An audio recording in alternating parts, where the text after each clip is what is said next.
convicted felon with a violent past is now wanted for murder in Hillsborough County. Jose Longoria was on probation for attempted murder when deputies say he opened fire outside a Waimama home, killing a father of 6. Months later, he's still on the run. It happened on Maple Mex Street in southeast Hillsborough County near the Manatee County line. News Channel 8's Georgia MacArthur is live for us at the sheriff's office in Ybor City tonight with the story. Georgia. Jen and Keith, I spoke to the victim's mother in this case, who says she has been hanging up flyers ever since the deadly shooting. She hopes no one will forget about her son or the suspect deputies believe is responsible for her son's murder. It's not just a necklace. It's the last piece of her son she can still hold. This is what I carry with me now. Elizabeth Gomez says her son, Romero Munez, was gunned down outside his home this past April on Maple Mex Street in Waimama. Deputies say an altercation led to Munez shot and killed and 2 others injured. There's no closure because, well, first of all, nobody should ever have to bury their child. And this man is still out there. In my opinion, I can't sleep because he's still free out there to be able to hurt someone else. Investigators believe Jose Longoria was responsible for the shooting. Despite being on probation for attempted murder, a warrant shows he violated his probation by possessing a gun. He's now wanted for second-degree murder and is considered armed and dangerous. I don't think that if this person could come out of prison, did time and come out of prison and did this to my son, I truly believe that he will do this to someone else. She says her son Romero, known for his hugs, his humor, deserves justice. He was a very loving son. He always hugged me every time. He was very caring, funny, very funny, always made everybody laugh. We miss him. If you have any information on the suspect's whereabouts, you are asked to call Hillsborough County Sheriff's Office. Reporting live in Hillsborough County, I'm Georgia MacArthur, 8 on your side. The search for 18-year-old Giovanni Pelletier continues today. His family is desperate for answers that could bring him home. News Channel 8's Alessandra Young spoke with the family and shares how you can help. It is now day 7 of a missing 18-year-old, and his family are here searching, boots on the ground, for any signs of him, as well as the group We Are the Essentials. Now, We Are the Essentials are putting up these missing endangered flyers. They have his name, pictures, last seen August 1st, and all of the details. Giovanni Pelletier's family is searching around the clock for their missing teenager. There's not a lot of people out here looking.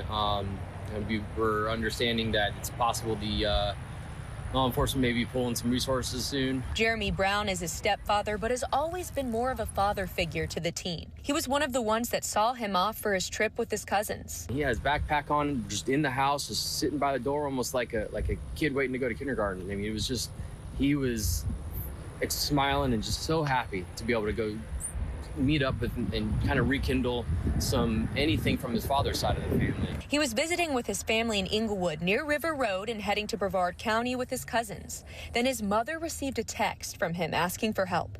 His backpack and cell phone were found in Manatee County. They haven't heard from him since and said they have been living a nightmare. Past 7 days has been just there's been nothing else in my life. It's been the scariest time I've ever had in my whole life. Gio's family is begging the community for any sort of information. Anytime after 1:30, if you're around River Road 75 North, if you could review any sort of footage, any cams you might have in your car, any ring cameras, anywhere, if you have something pointing, look out for a white Chevy Malibu with 4 passengers in the vehicle. Another way the family is asking for your help is anyone with kayaks, paddleboards, or boats to please contact them so they can also help search the water. In Venice, I'm Alessandra Young, 8 on your side. Lake Wales beautifies its downtown. It's created a new district that has looser rules when it comes to drinking alcohol in the streets. Polk County Bureau reporter Stacy De Silva is live from Market Plaza in Lake Wales to explain. Stacy. Stacey, this is the first of its kind district in Polk County. It will allow customers to walk around this area with a cup of alcohol in their hands as long as that cup comes from a registered business.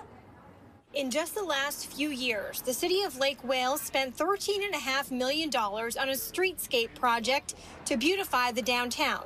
It recently regained ownership of the historic Wales-built hotel, with requests for proposal about to open up for developers. Now, the city is changing outdoor drinking rules downtown. An ACE district is a designated spot in a downtown area that permits drinking, so residents and visitors can go from one establishment to another. ACE stands for Arts, Culture, and Entertainment District. Eric Marshall with the City of Lake Wales says customers can request a participating establishment's designated cup and then walk around downtown sipping from it. There are laws in place that require people serving alcohol not to serve intoxicated people, and so that's the first step of measurement that bartenders and servers need to be aware of. There are currently 2 known businesses downtown with liquor licenses. Both are in support of the program, one of which is Robert Connors, who owns the Thirsty Dragon. But I do think that it will be encouraging to investors who would have the potential to open other businesses in this district. There's a lot of opportunity here. There's some vacant buildings that would make ideal restaurants and may want to participate in that.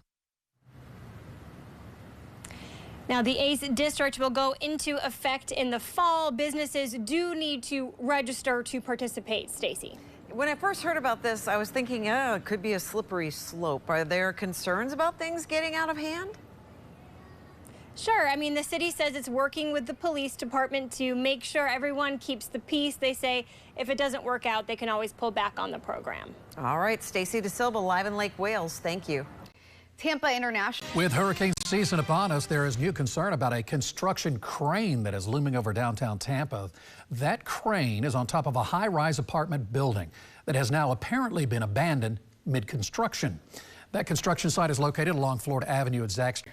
Well, nearly 1 year later, a Tampa couple is ready to rebuild their home in the wake of last year's devastating hurricanes. The city of Tampa finally gave them the green light. News Channel 8's Victoria Lucas joins us live from Davis Islands with that story. Victoria. Jen, good evening to you. Jerry Britt tells me he has new plans for his home. You can see right behind me what's left of it. Not much after those hurricanes tore through, but he says once he rebuilds that home, him and his wife will have much more to look forward to. These pictures show just some of the wreckage Hurricane Helene caused to Jerry Britt's Davis Island house. Here's how the house looked before the storm hit. Floodwater got inside it. We had it sandbagged and all, but water still got inside of it and destroyed practically everything. We ended up with 5 pieces of furniture that we salvaged out of our house.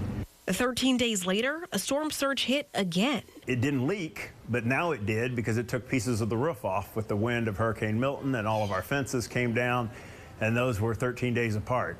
Now, 9 months later, this will be the front of the house, so a 2-car garage, a 1-car door. Britt is rebuilding after getting a building permit from the city of Tampa, which was no easy feat after combing through newfound devastation. Finding out if you're FEMA compliant to rebuild, getting a permit, and just to complicate things a little bit, the city of Tampa changed the permitting process on January 2nd of this year.